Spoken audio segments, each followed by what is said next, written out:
Hello YouTube and welcome back to my channel, and today we're going to be doing story time. And today's story is about when I first started having anxiety attacks and panic attacks. Um, First, I'll give you the background of how it all became in the first place, and then we'll go from there. Um, First off, I first started having anxieties. No, let me go back. Last year of 2016, me and my boyfriend of 4 years, 4.5 years, basically came to an end. It just wasn't working anymore, and it was just time. So we broke up. Um, I I personally feel like I didn't really get the closure that I needed. It was just kind of like a halt, and that's it. So yeah, that just really wasn't working for me. And I don't know. At first, I really thought that's what I wanted. And at first I just kind of had the attitude like, okay, well, if we break up, I'm gonna be fine. Everything's gonna be okay. It's just another day, whatever, whatever. And in my head, that's really the way I thought that I was gonna feel. But after it was like officially like over, like this is really it, and it really started hitting me like what just happened, I literally just threw away and wasted the last 4.5 years of my life. I don't know, I guess reality really started setting in, like what had just happened. And all of a sudden, the anxiety started. And I used to think that anxieties were, I don't know how to say this correctly, but I personally didn't feel like people of color really had anxieties and panic attacks and such, things like that. But boy, was I wrong. I just remember I couldn't sleep anymore. I mean, I have insomnia as it is, so I was already used to not sleeping, but this was different. It was more or less like I'm not sleeping, and now I have this very panicky feeling all the time. And it went from just having a panicky feeling to literally waking up out my sleep like in a full panic mode. I can't breathe. I have this feeling like I'm just like really scared, and it's like the room is closing in on me. And it's like no matter how big the room was, it's like it just wasn't big enough for me. It's like the whole room was swallowing me. I would have to run outside and practically like take off any clothing that I could, and it still wasn't enough. I still felt really smothered, like everything was just closing in on me, and I couldn't control it. I remember crying a lot. I remember having this worried feeling a lot, and I couldn't even tell you why I was crying. I couldn't tell you what I was worrying about. I just know that this is real. Something is happening. I don't know what it is, but we need to get it together quickly. That's all I remember for the most part.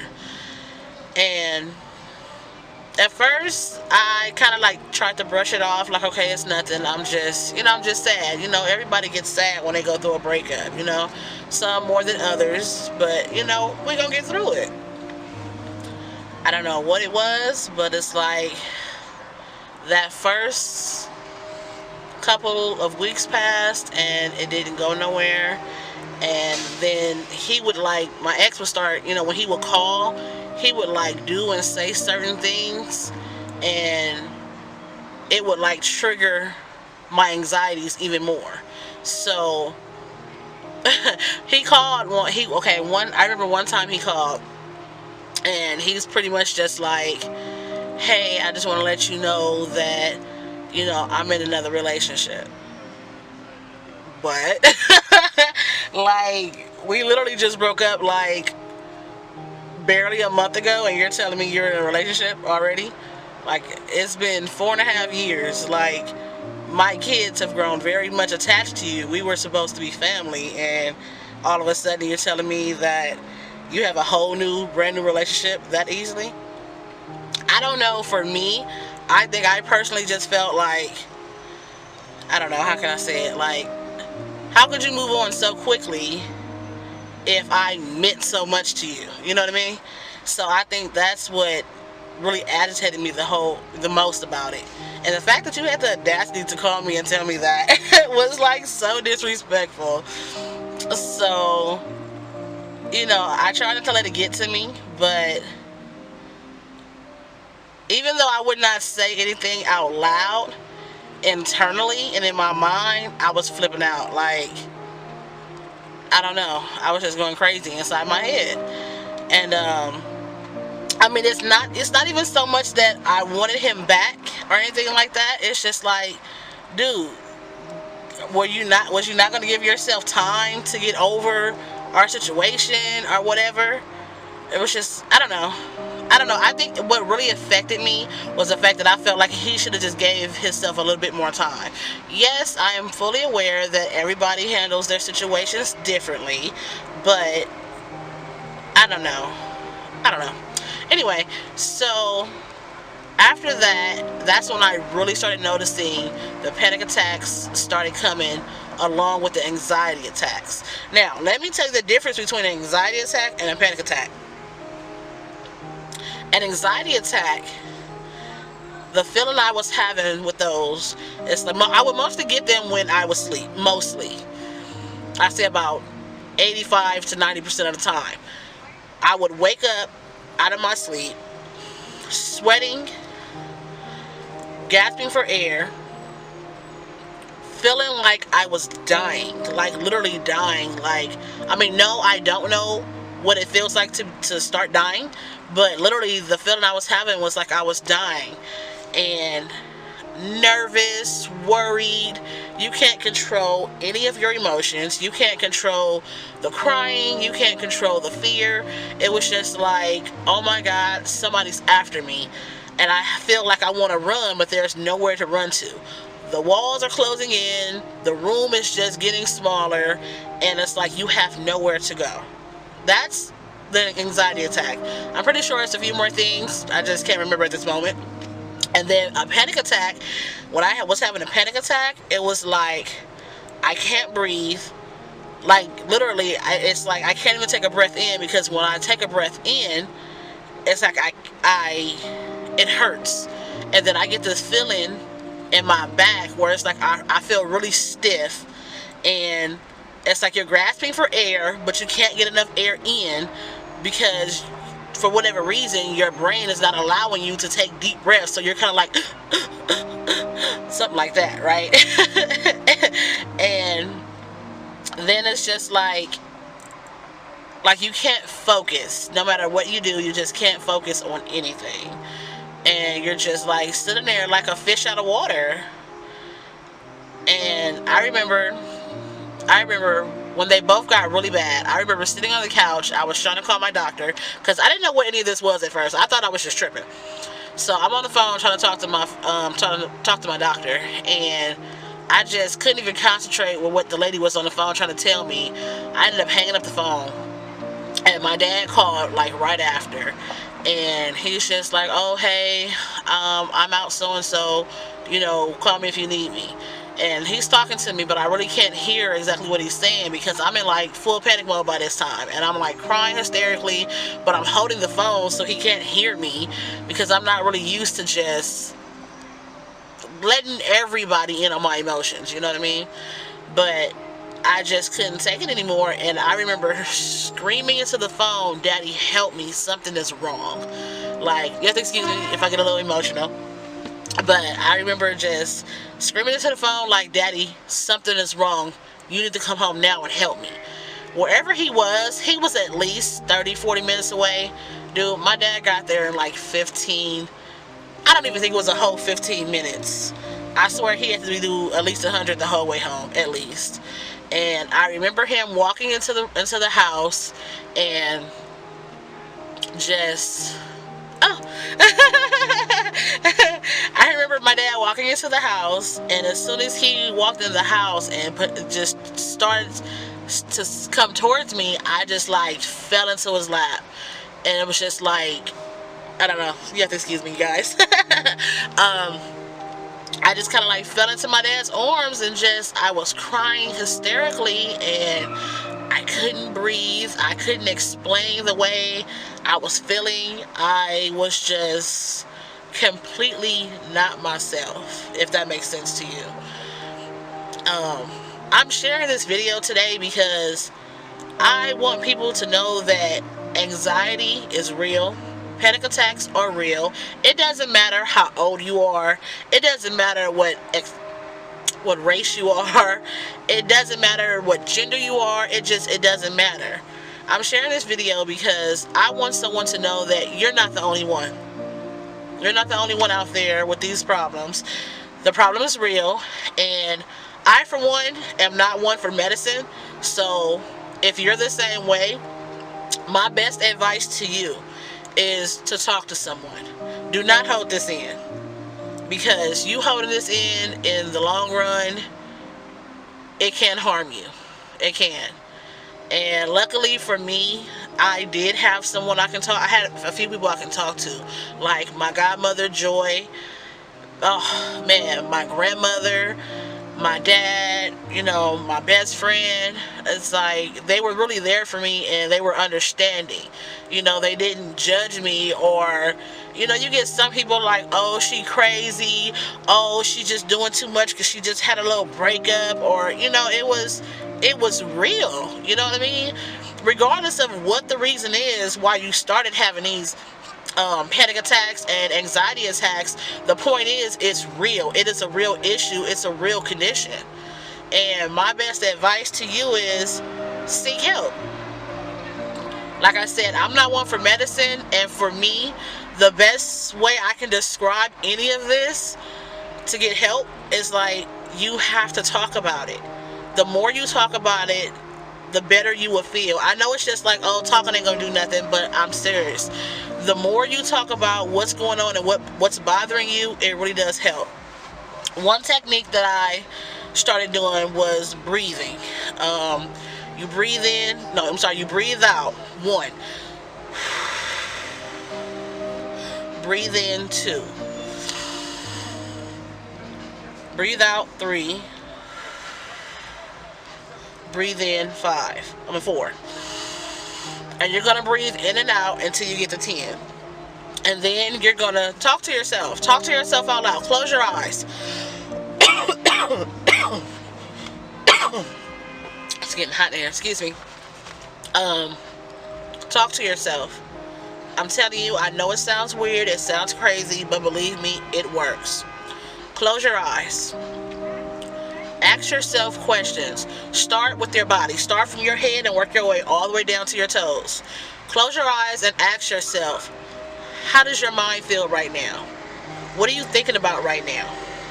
Why are you having those thoughts right now? How does your face feel? How does your neck feel?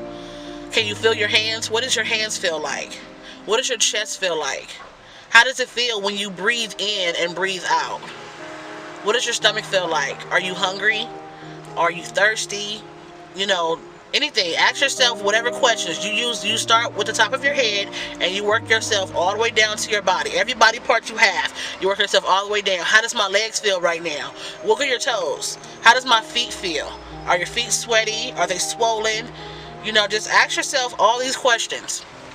And by the time you finish going from head to toe, excuse me, I'm getting hot. I'm sitting in my car in Lamert Park while I'm doing my video. Had the windows kind of rolled up. Anyway, sorry about that. Talk to yourself. Touch your face. Let yourself know that you are still here. You are alive. You are breathing. Talk to God.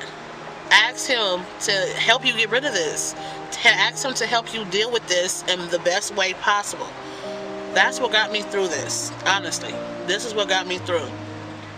Talking to my family, talking to my friends. I researched things online, like what are the best ways to get rid of anxieties or to deal with it. The breathing method that I just showed you was really good. talking yourself through was really good.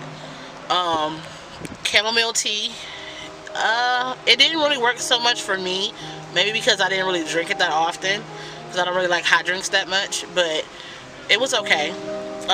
Lavender, I went and got some lavender oils, and I would burn like lavender candles and oils around the house. That helped really good. That lavender, you know, lavender is calming, and that really helped for me.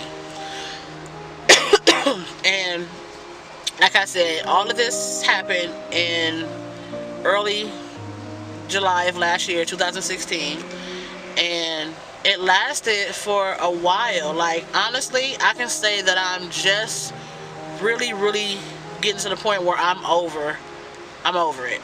Like, now it's like when it tries to hit me now, I have the power. I'm strong enough to block it before it even gets to that point. It was bad. I mean, it was really bad. It had got to the point where I couldn't sleep. I had became afraid of the dark. Like, literally, I could not sleep in the room without the lights off, because in my mind I was just afraid of something. I don't know. I was just afraid. It got to the point where I couldn't have anybody sleep in the bed with me. Like, even when my daughter would try to like get in, and like one of my daughters or my son would try to like sleep in the bed with me, it would make me have a panic attack, because it was just like they were too close to me. Even if they were on the edge of the bed, it's like they were still just too close, and it would trigger my anxiety. But it goes away. It does. I know that it's going to be different for everybody, because we're all different, but it goes away. But you have to make it go away. You have to get it out of you. You have to pray it away. You have to talk it away. You have to will it away, seriously. Like I said, I started having it in July, and I say maybe November is where it really started releasing out of my body. Like, it was really leaving. And I mean, it was bad. I didn't go to work. It was so bad, I didn't go to work for like 3 months. Literally 3 months I didn't go to work. And I don't know, it's a horrible feeling, and you never really know who is having these feelings. You never really know. That's why I say be careful of the things that you say to people that you meet, even people that you're just walking down the street and you're meeting for the first time, or you're just passing. There's nothing wrong with just smiling at a person. You never know what saying hi to someone, or telling them, or just smiling at them, or just a nice gesture towards them would really change them. You really never know what's going on in someone's everyday life. And something may be small to you, but it can be traumatic, or, you know, like really big in their life. So please just treat people the way that you want to be treated. Know that this is something real, and that it's people out there that really needs help with it. So if you are one of those people, I pray that today I said something that was helpful to you. I pray that you just take into consideration what I said, and maybe even if you're not having this situation, you just want to pass it on to someone else, I pray that you share this video with them. Maybe I can say something, maybe I said something that will spark them. You know, if it didn't spark you, maybe it will spark them, you know. Overall, I wanted to share this video with you. I wanted to share my experience with you, because people need to know it's real. I can't say that enough, you know. It's out there, and I feel like if I share my story, it may touch someone else. So hopefully I did my job. Anyway, thank you for stopping by my channel. Until my next story time. Thank you. Bye-bye.